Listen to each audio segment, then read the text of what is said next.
ചോദിച്ചിട്ടുണ്ട്. എനിക്കൊന്ന് ഒരു കിടക്കാളം വേണം, ഒരു വീട് വേണം, സ്ഥലം വേണം, അങ്ങനെ ഒക്കെ ഞാൻ ചോദിച്ചിട്ടുണ്ട്. പക്ഷേ ലൈഫ് പദ്ധതിയിലൊക്കെ ഞാൻ അപേക്ഷിച്ചു. പക്ഷേ ഞാൻ ഒരുപാട് പേരുടെ സങ്കടങ്ങൾ കേൾക്കാറുണ്ട്. എന്നെ കൊണ്ടാകുന്ന ചെറിയ ചെറിയ സഹായങ്ങളും ഞാൻ ചെയ്യാറുണ്ട്. അതിൽ കൂടുതൽ ചെയ്യാൻ കഴിയുന്നില്ല എന്നുള്ള ഒരു സങ്കടം മാത്രമേ ഉള്ളൂ.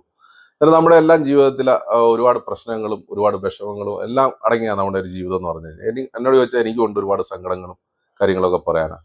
അതെല്ലാം എന്നോട് ആരും തിരക്കാറുമില്ല, ഞാൻ ആരോടും അങ്ങനെ പറയാറുമില്ല. എല്ലാവരും പ്രപഞ്ച ശക്തികളെ മുന്നിൽ കണ്ട് അങ്ങ് ഓരോ ദിവസം കഴിച്ചു കൂടുകയാണ്. പിന്നെ ഒരുപാട് പേര് വിളിച്ച് ഓരോ കാര്യങ്ങളും സങ്കടങ്ങളും ഒക്കെ പറയാറുണ്ട്. ഞാനത് കേൾക്കാറുമുണ്ട്. പറ്റുന്ന രീതിയിൽ അവരോടൊപ്പം ഞാൻ നിന്ന് അവരുടെ സങ്കടത്തിൽ പങ്കുചേരാറുമുണ്ട്.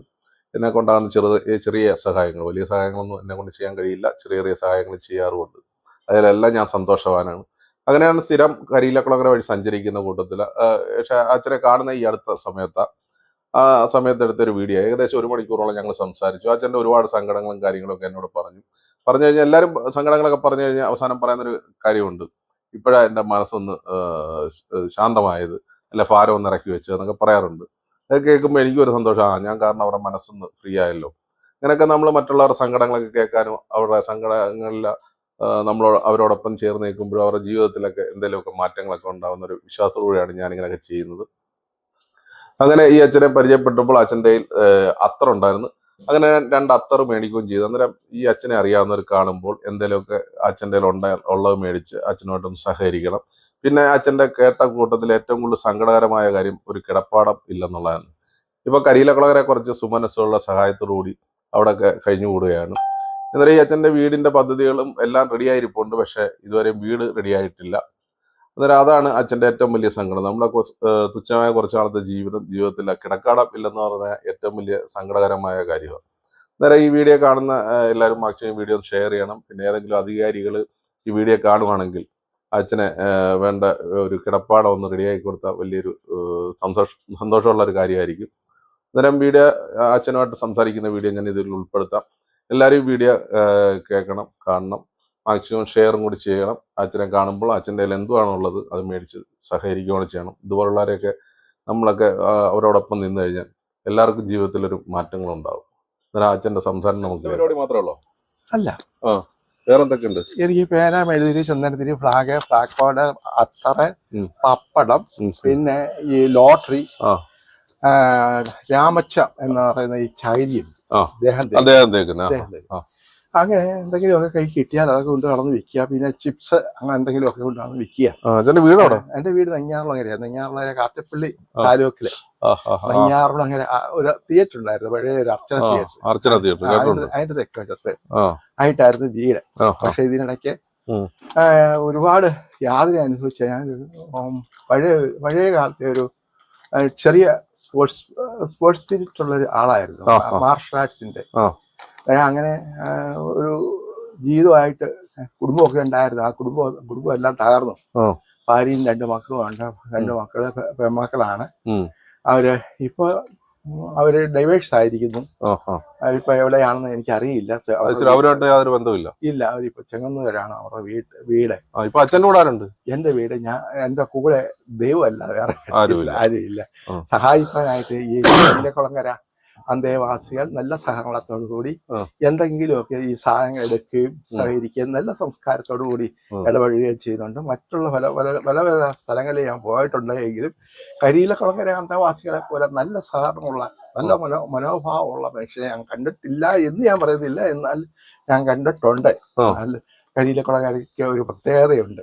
കാരണം ഞാൻ വിശക്കുന്നു എന്ന് കണ്ടു കഴിഞ്ഞാൽ ദൈവത്തോട് പ്രാർത്ഥിച്ച എവിടുന്നെങ്കിലും ആരെങ്കിലും പണ്ട് ബൈബിളിലൊക്കെ പറയുന്നുണ്ട്, ഈ ഏലിയാവിന് കാക്കയെ കൊണ്ട് അപ്പവും ഇറച്ചിയൊക്കെ കൊണ്ട് കൊടുത്തു എന്ന് പറയുന്ന പോലെ അങ്ങനെ ഒരു ജീവിതമൊക്കെ ആയിരുന്നു എൻ്റെ ജീവിതം പഴയ കാലത്തെ.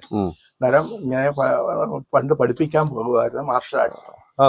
പണ്ട് പഠിപ്പിക്കാൻ പോകുമായിരുന്നു മാർഷൽ ആർട്സ് പഠിപ്പിക്കാൻ പോകുമായിരുന്നു. അങ്ങനെ പഴയ കാലത്ത് ഉള്ള ആ ജീവിതം കുറച്ച് സാമ്പത്തികപരമായിട്ടൊക്കെ വളരെ ക്ലേശകരമായിരുന്നു. എന്നാലും ദൈവം തമ്പുരാൻ പുലർത്തുന്നു. അമ്മയുണ്ട്. അമ്മ ഇപ്പൊ കിടപ്പിലാണ്. നെഞ്ഞാറുളങ്ങര ജ്യേഷ്ഠനുണ്ട്. ജ്യേഷ്ഠനും ജ്യേഷ്ഠത്തി അവരുടെ മക്കളും മരുമക്കളും കൊച്ചുമക്കളും ഒക്കെ ആയിട്ട് നെഞ്ഞാറുളങ്ങര അവർ ജീവിക്കുന്നു. എൻ്റെ ഒരു സഹോദരിയുണ്ട്. സഹോദരി ആലപ്പുഴയിലാണ് താമസിക്കുന്നത്. എവിടെയാണെന്ന് അറിയത്തില്ല. ഈ മനുഷ്യൻ അതപ്പതിക്കുന്ന ചില മേടുകളുണ്ട്, മതം എന്ന മേടുകൾ. അതൊക്കെ കയറി ഇറങ്ങി ചില ആൾക്കാർ നടക്കുന്ന ആ അവസ്ഥയിൽ എൻ്റെ കുടുംബം താറുമാറായിരിക്കുകയാണ്. ഞാനിപ്പോൾ ഇങ്ങനെ ജീവിക്കാൻ കാരണം എന്ന് പറഞ്ഞാൽ ഇപ്പോൾ ഒരു കടത്തിണ്ണയിലാണ്. നേരത്തെ ഉണ്ണിപ്പിള്ള ചേട്ടൻ എന്ന് പറയുന്ന വിഭജിയിലെ അദ്ദേഹത്തിന്റെ ആ സ്ഥാപനത്തില് ഞാൻ വാടകയ്ക്ക് താമസിച്ചിരുന്നു. അദ്ദേഹം നല്ല നല്ല സഹകരണവും സഹായങ്ങളും ഒക്കെ ചെയ്തിരുന്നു. അദ്ദേഹത്തിന്റെ വീട്ടിൽ ഒരു കഞ്ഞി വെച്ചാൽ അല്ലെ ഒരു ചായ വെച്ചാൽ അല്ല ഒരു സൂപ്പ് ഉണ്ടാക്കിയാൽ അതിൻ്റെ ഒരു തുള്ളി എനിക്ക് കൊണ്ടുതരികയും വിളിച്ചു തരികയും ചെയ്യുന്നു. അതുപോലെ തന്നെയാണ് ഇവിടെയുള്ള ആൾക്കാരെല്ലാം. മാത്രമല്ല ഇപ്പൊ താമസിക്കുന്ന പറഞ്ഞാൽ ഈ വിഭജിയിലല്ല, അതിന്റെ കിഴക്കാശ തമ്പിയണ്ണൻ എന്ന് പറയുന്ന ആളുടെ ഒരു മില്ലുണ്ട്. ഈ മുളക് പൊടിക്കുകയും മല്ലിപ്പൊടി പൊടിക്കുകയും ആ മില്ലിന്റെ മുകളത്തെ തിണ്ണയില് എനിക്ക് ഒരു ഫാനും ഇട്ട് തന്നു, 2 ലൈറ്റും ഇട്ട് തന്നു. ഞാൻ അവിടെ വന്ന് കിടക്കുന്നു. നല്ല സ്വാതന്ത്ര്യമുണ്ട്, കോമൺ ബാത്റൂം ഒക്കെയാണ്, നല്ല സഹകരണമുള്ള നല്ല ആൾക്കാരെ ഒക്കെ ആയിട്ട് സഹായിക്കുന്നുണ്ട്. പക്ഷെ ആരും എന്നെ സാലിയും ഞാൻ കിടക്കുന്നിടത്ത് തൊട്ടൊന്നും വരാറില്ല. അത്രമാത്രം ആൾക്കാരുമായിട്ട് ഈ ഭൗതികമായിട്ട് ഇടപെടാറില്ല. ആത്മീയപരമായിട്ടുള്ള സഹകരണമുണ്ട്. എന്നാൽ എല്ലാ ആരാധനാലയങ്ങളിലും ഉണ്ടെങ്കിലും മനസ്സിന് പക്വതയില്ലാത്ത ആരാധന സുശേഷകരുടെ അടുക്കൽ ചെല്ലുമ്പോൾ എനിക്ക് വിശക്കുന്നില്ല, എനിക്ക് ദാഹിക്കുന്നു, എനിക്ക് മരുന്ന് വാങ്ങണം എനിക്ക് ഒരു സഹായം ചെയ്യാമോ എന്നൊക്കെ പറയുമ്പോൾ അവർ ചോദിക്കുന്ന ജോലി ചെയ്യരുതോ, എന്തെങ്കിലും തടിയില്ലയോ, നീളമില്ലയോ, വണ്ണമില്ലയോ. പക്ഷെ ഉള്ളിലുള്ളൊരു ആത്മാവിന് രോഗമുണ്ടെന്ന് അവർ അറിയുന്നില്ല. മനോവൃത്തി മനസ്സിലാക്കാനുള്ള കഴിവ് ഈ മനോവൃത്തിയുള്ള വൈദികന്മാർക്ക് ഒരു മനസ്സിന് ബലം ഇല്ലാത്തതുകൊണ്ട് മനുഷ്യന്റെ ഇടയിൽ ഈ വൈബ്രേറ്റർ പോലെ ആയിരിക്കുകയാണ്.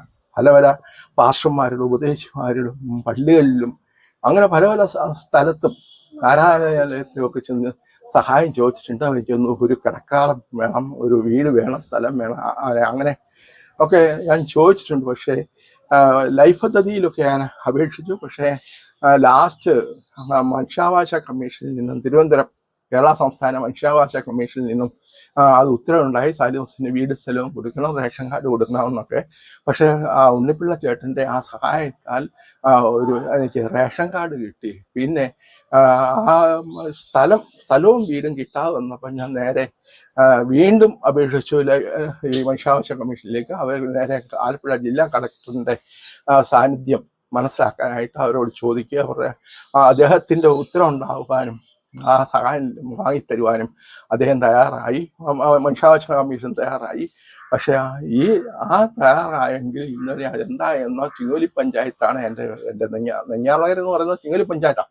അവരാരും തയ്യാറാകുന്നില്ല. ഇപ്പോഴും ഈ പത്തീർ പഞ്ചായത്തില് അതിൻ്റെ പേപ്പറെല്ലാം ഉണ്ട്, ഉത്തരവ് പേപ്പറെല്ലാം ഉണ്ട്. പക്ഷെ ഇപ്പോഴും ഞാൻ വളരെയധികം വിഷമത്തിലാണ്. സ്വന്തമായിട്ടൊരു കിടക്കാളമില്ലല്ലോ, ഒരു വീടില്ലല്ലോ, മക്കളും കുടുംബവും ഒക്കെ ആയിട്ട് സഹകരിച്ച് ജീവിക്കാനായിട്ട് ഈ മനുഷ്യൻ ആധികാരികമായിട്ട് അല്ലെങ്കിൽ സ്വാഭാവികപരമായിട്ടല്ലോ ഒരു മനുഷ്യത്വപരമായിട്ട് മനുഷ്യനെ തിരിച്ചറിഞ്ഞ് ഒത്തൊരുമിപ്പിച്ച് ജീവിപ്പിക്കാനായിട്ട് കഴിയുന്നില്ലല്ലോ എന്നാണ്.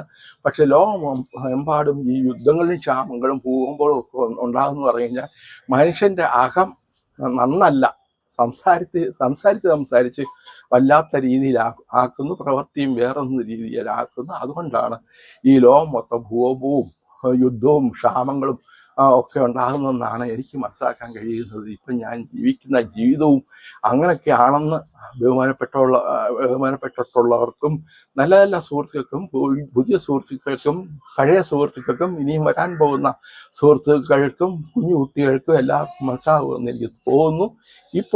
എപ്പോഴും എല്ലാവർക്കും വേണ്ടി ഞാൻ പ്രാർത്ഥിക്കുന്നുണ്ട്. ഞാൻ സമയത്ത് ഒരു 6:30-7 മണിയാകുമ്പോൾ 7 മണി കഴിഞ്ഞ് ഞാൻ പ്രാർത്ഥിക്കാനായിട്ടിരിക്കും.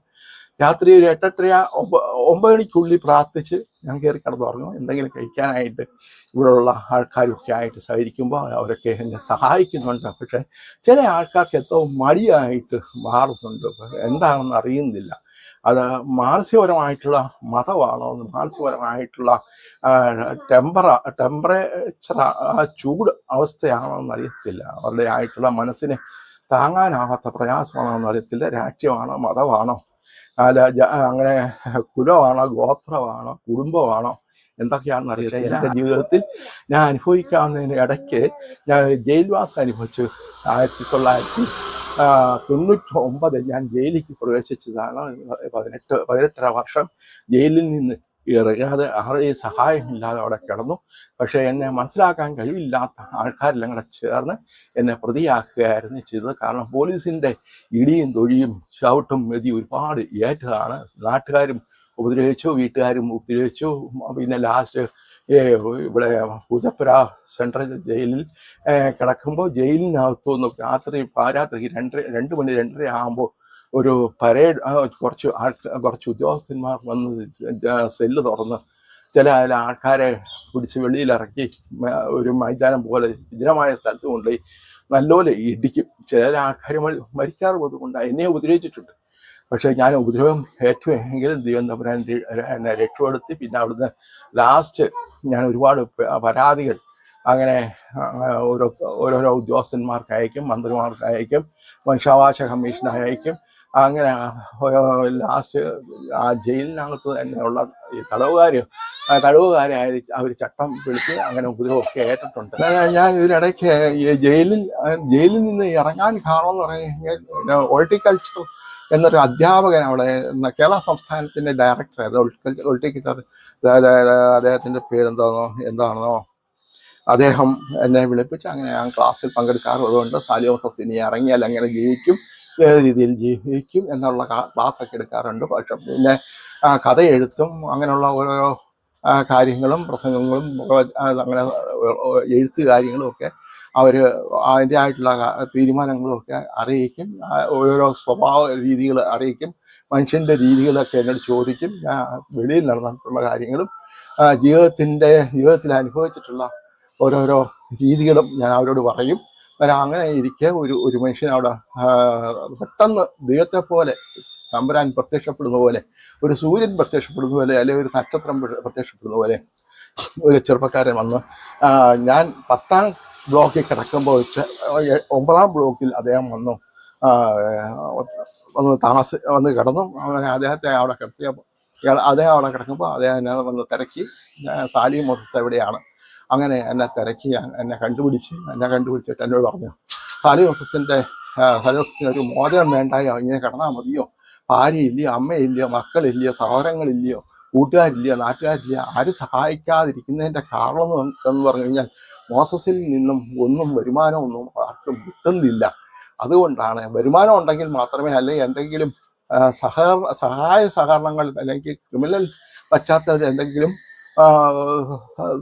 സഹകരണം ഉണ്ടെങ്കിൽ മാത്രമേ ഉള്ളൂ സാലിയോസ എല്ലാവർക്കും എല്ലാം എന്ന് പറഞ്ഞു. എന്നോട് പറഞ്ഞു സാലിയോസ നിന്നെ ഞാൻ ഇറക്കിത്തരാം. അങ്ങനെ ബഹുമാനപ്പെട്ട കേരള സംസ്ഥാനം ഭരിക്കുന്ന പിണറായി വിജയൻ അദ്ദേഹം ഭരണത്തിൽ കയറാൻ ഇടയായപ്പോൾ ഒരാഴ്ചയ്ക്കുള്ള അദ്ദേഹം ഒരു ലെറ്റർ എന്നിൽ നിന്നും എഴുതി അദ്ദേഹം തന്നെ അത് പോസ്റ്റ് ചെയ്തു. എന്നോട് പറഞ്ഞു, സാലിയോസ് പോസ്റ്റ് ചെയ്താൽ ഇവിടുന്ന് എങ്ങും പോകത്തില്ല, ഞാനത് പോസ്റ്റ് ചെയ്തോളാം എന്ന് പറഞ്ഞു.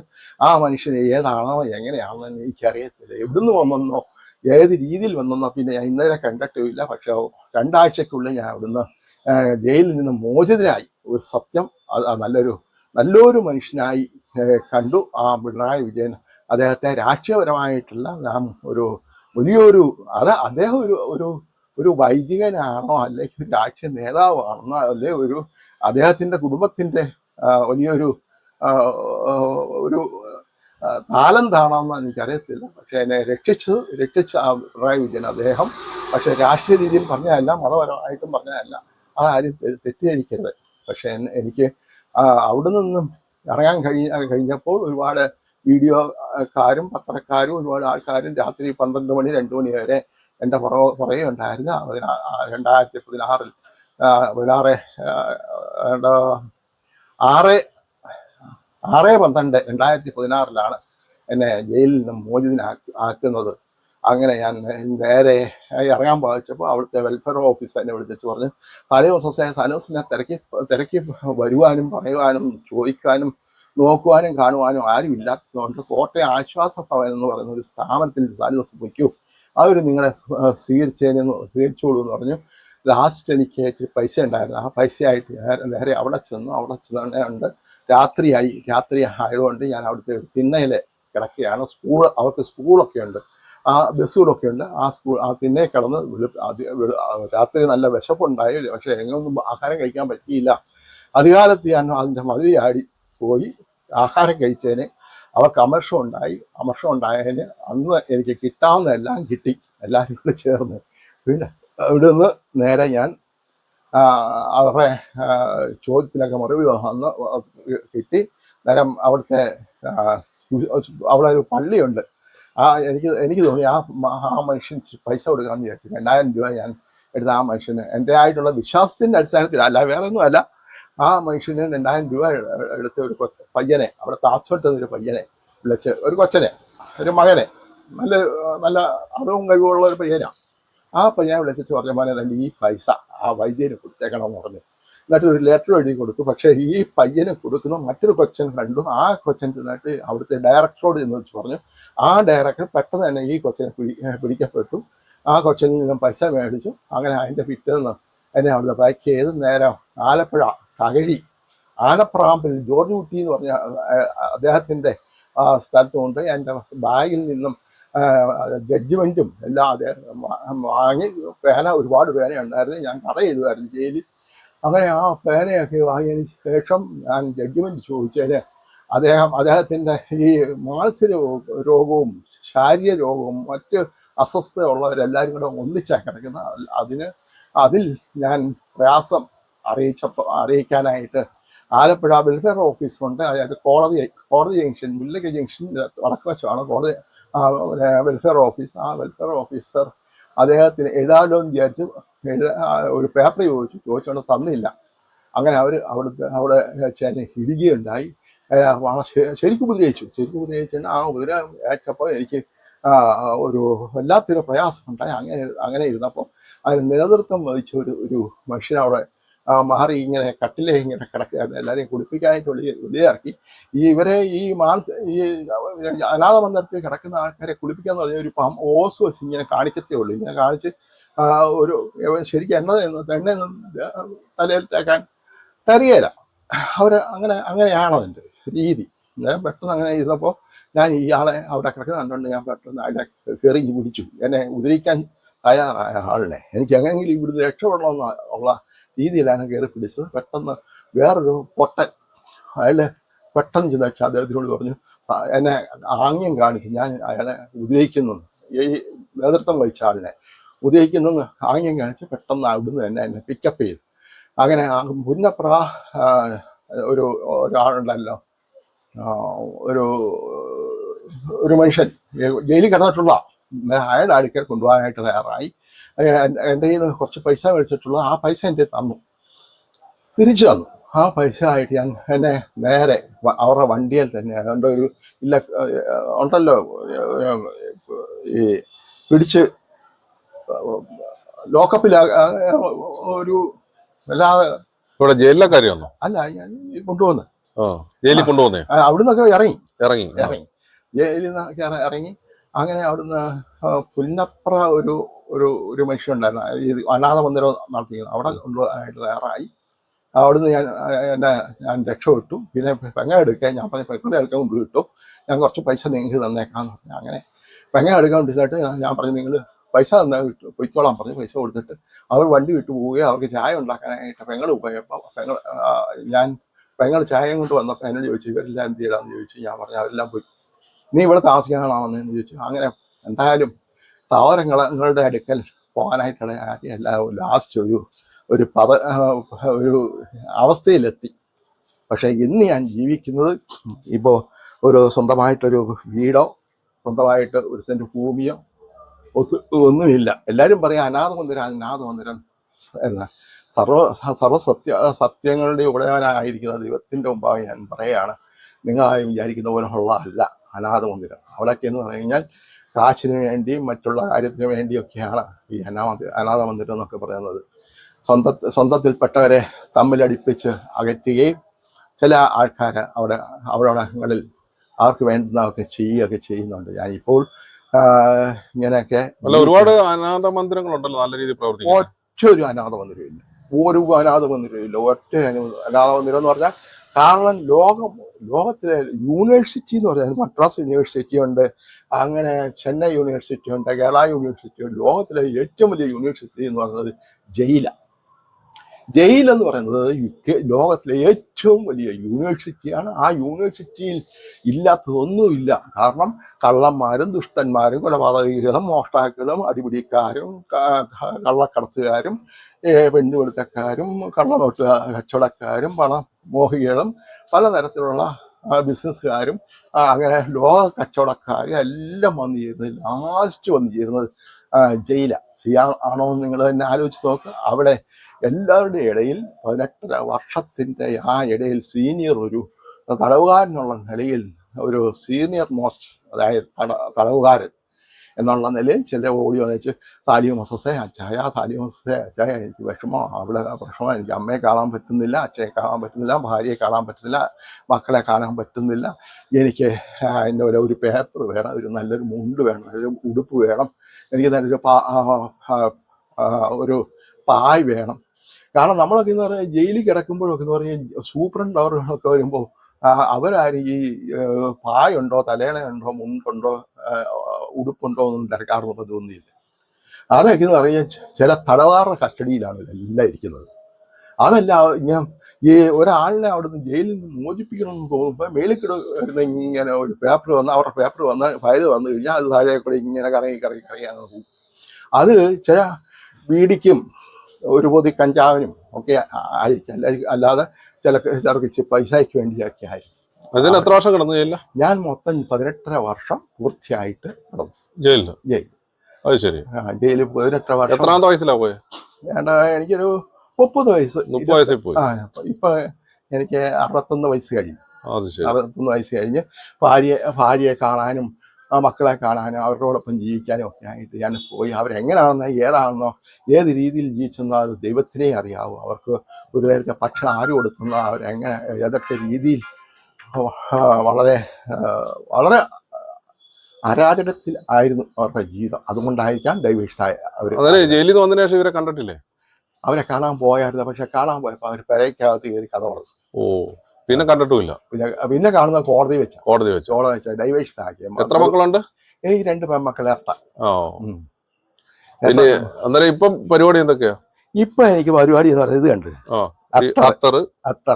പിന്നെന്താ പപ്പടം, അത്തറ കച്ചവടം, പപ്പട കച്ചവടം, വെടിയിരി, ചന്ദനത്തിരി, ഫ്ലാഗ് ബോർഡ്, പേന, രാമച്ചം, അതായത് ദേഹം കുളിക്കുന്ന ദേഹമൊക്കെ തേച്ച് എഴുതുന്ന രാമച്ചം, ലോട്ടറി കച്ചവടം, പിന്നെ ഈ ചിപ്സ്, അതൊക്കെ കൊണ്ടുവന്ന് വിൽക്കാൻ. ഇത് നടന്നില്ല വിൽക്കുന്നത്? അതെ, കൊണ്ടാണ്. പക്ഷെ ഇപ്പൊ എന്റെ നെഞ്ചിനകത്തൊരു വേദനയുണ്ട്. കാരണം എന്ന് പറഞ്ഞാൽ ഈ ഇടിയും ചവിട്ടും കൊണ്ടതിന്റെ ഈ ജയിലിൽ കിടന്നു. അതെ, ജയിലിൽ കിടന്ന് മാത്രമല്ല, പോലീസുകാരും നാട്ടുകാരും വീട്ടുകാരും എല്ലാം എന്നെ കൈകാര്യച്ചതാണ്. കാരണം എന്ന് പറഞ്ഞാൽ അവർക്കനുസരിച്ച് ഞാൻ ജീവിക്കാൻ. ഞാൻ ഇതുപോലെ ഇതൊന്നും കൊള്ളത്തിലായിരുന്നു, ഇതൊന്നും ഈ കഷ്ടതയൊന്നും അനുഭവിക്കത്തില്ലായിരുന്നു. ഞാൻ ജയിലിൽ പിന്നെ ഇവിടെ ഞാൻ ഡൽഹിയിൽ ഒരു ജോലിക്ക് വേണ്ടി പോയതാണ്. നാഷണൽ ഫൈനാൻസ് സെക്രട്ടറിയുടെ ബോഡി ഗാർഡായിട്ട് എനിക്കൊരു ചാൻസ് ഉണ്ടായിരുന്നു. അങ്ങനെ ഞാൻ അവിടെ പോകാനായിട്ട് തയ്യാറായി. പിന്നെ ഇത് ഈ ക്രിസ്ത്യൻ്റെ അതിന്റെ പേര് ഞാൻ മറന്നുപോയി. ഞാൻ അവിടെ ഒരു ലെറ്റർ വന്നു. ഞാൻ താമസിച്ചുകൊണ്ടിരിക്കുന്നത് എൻ്റെ അമ്മാച്ചനെ തന്നെ അവിടെ കൊണ്ടുപോയത്, എൻ്റെ അമ്മയുടെ ഏറ്റവും ഒരു ലെറ്റർ വന്നു. സാലിം മൊസസ് എത്രയും വേഗം നാട്ടിൽ വന്നില്ലെങ്കിൽ സാലിമസിന്റെ മാതാവിനെയും പിതാവിനെയും സഹോദരങ്ങളെയും കാണാൻ പറ്റത്തില്ല. വിവാഹം കഴിക്കുന്നതിന് മുമ്പാ അത് കാണാൻ പറ്റത്തില്ല, അതുകൊണ്ട് എത്രയും വേഗം നാട്ടിൽ വരണം. പക്ഷെ എന്തോ ദുർബാധം നയിക്കുന്ന പോലെ ഞാൻ നാട്ടിൽ വരികയും കുറെ അധികം ആൾക്കാർ എൻ്റെ സാലിച്ചായോ, സാലിം മൊസസ് അച്ചായോ, എൻ്റെ അച്ചായോ, എന്നെ രക്ഷിക്കണേ, ഞങ്ങളെ രക്ഷിക്കണേ, ഞങ്ങൾക്ക് വയ്യ, അവരങ്ങനെ ചെയ്യുന്നു, ഇവരിങ്ങനെ ചെയ്യുന്നു. ഈ സങ്കടമൊക്കെ പറഞ്ഞപ്പോൾ ഞാൻ വിചാരിച്ചു ഇവരെ ഒന്ന് രക്ഷിക്കാന്ന് വിചാരിച്ചത്. പിന്നെ അവിടെ കുറേ അധികം ഈ ചട്ടമ്പീറൊക്കെ ഉണ്ടായിരുന്നു. നേരെ അവരെല്ലാരും ഈ നേരം ഒളിവില, പോലീസിന്റെ കസ്റ്റഡിയിൽ കസ്റ്റഡിയിലും ഒഴിവിലും ഒക്കെ ആയിട്ട് അന്ന് ഈ രാഷ്ട്രീയ പ്രശ്നമൊക്കെ ഉണ്ടായിരുന്നു. അന്നേരം അങ്ങനെ ഇരുന്നപ്പോൾ സമയത്താണ് ഞാൻ ഡൽഹിയിൽ നിന്ന് വരുന്നത്. അങ്ങനെ കുറച്ച് കൊച്ചു കുഞ്ഞുങ്ങൾ, കൊച്ചു പിള്ളേര്, ഞാൻ ആ പിള്ളേരെ വിളിച്ചിട്ട് പറഞ്ഞ്, മക്കളെ ഞാൻ സാലിമസ് സെറ്റായ ഒരു കാര്യം ചെയ്യാൻ, കുറച്ച് ഈ വേലിപ്പത്തിൽ ഓടിച്ചു തരാം, ഈ പത്തിവായിട്ട് ഈ വരുന്നവരുടെ നേരെ നേർക്കം ഓടിയേക്കണമെന്ന് പറഞ്ഞു. അന്നേരം അവര് വരുന്നവർ അങ്ങ് നേരെ അങ്ങ് ഓടിപ്പിച്ചോളൂ എന്ന് പറഞ്ഞു. അന്നേരം അങ്ങനെ ഈ പത്തിലൊക്കെ ആയിട്ട്, അതെന്തിനു വേണ്ടിയോ? കാരണം അവർ ഈ കാട്ടിൽ ലക്ഷ്മിയുടെ കോളനി ആക്രമിക്കാനായിട്ട് കുറച്ച് സംഘം അങ്ങനെ വരികയായിരുന്നു. അങ്ങനെ ഈ പത്തിലായിട്ട് ഈ പിള്ളേർ ചെന്നപ്പോൾ ഇവരങ്ങ് ഓടിപ്പോയപ്പോ അങ്ങനെ ഒരു ആശ്വാസമൊക്കെ ഉണ്ടായി. പിന്നീട് എന്നെ ഒരു പെണ്ണ് കേസിൽ പെടുത്തി എന്ന് പറഞ്ഞാൽ എന്റെ വീടിന്റെ തെക്കെ വശത്ത് കിഴക്കോടിയാനായിട്ടൊരു തോടുണ്ടായിരുന്നു. ആ തോടിന്റെ അതിലെ കൂടെ അമ്പലത്തിൽ മൈക്ക് വെച്ച് ഇനി റെക്കോർഡ് ചെയ്യാൻ പറ്റത്തില്ല. നീ കാണുമ്പോ ബാക്കി നമുക്ക് സംസാരിക്കാം. ഓക്കെ.